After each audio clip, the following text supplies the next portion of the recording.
Pourquoi la France, qui a le meilleur nucléaire d'Europe, paie-t-elle son électricité si chère? La réponse va vous rendre fou. Sur le plateau de CNews, Mathieu Hoc rappelle que la France dépend fortement du Moyen-Orient.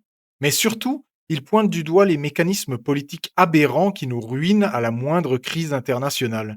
Écoutez bien la première arnaque concernant votre facture d'électricité. Pays de l'Europe et la France importent environ 30% de la consommation énergétique de la part du Moyen-Orient. Donc dès qu'il y a une crise énergétique, les Français trinquent pour deux raisons. Sur la question du gaz, c'est parce que on a aujourd'hui en France, via le marché européen de l'énergie, indexé le prix le prix de l'électricité sur le prix du gaz. Et donc dès lors que la facture de gaz augmente pour les Français, elle augmente également aussi sur le prix de l'électricité. Donc ça, c'est un premier problème. C'est ce qu'on appelle le scandale du marché européen de l'énergie. La France possède un parc nucléaire historique qui produit une électricité abondante et peu coûteuse. Mais pour obéir aux règles de l'Union européenne, et surtout pour sauver le modèle allemand, on nous a obligés à indexer le prix de notre électricité sur le cours du gaz.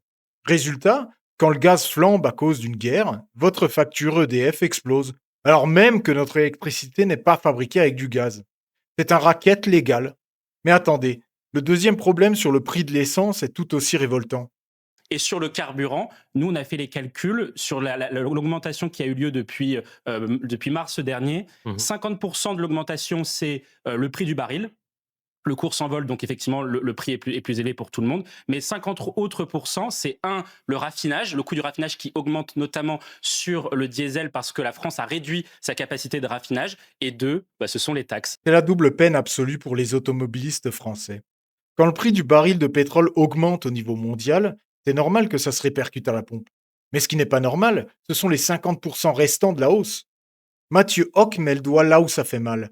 La France a volontairement détruit et fermé ses propres capacités de raffinage ces dernières années, souvent pour céder aux caprices des écologistes.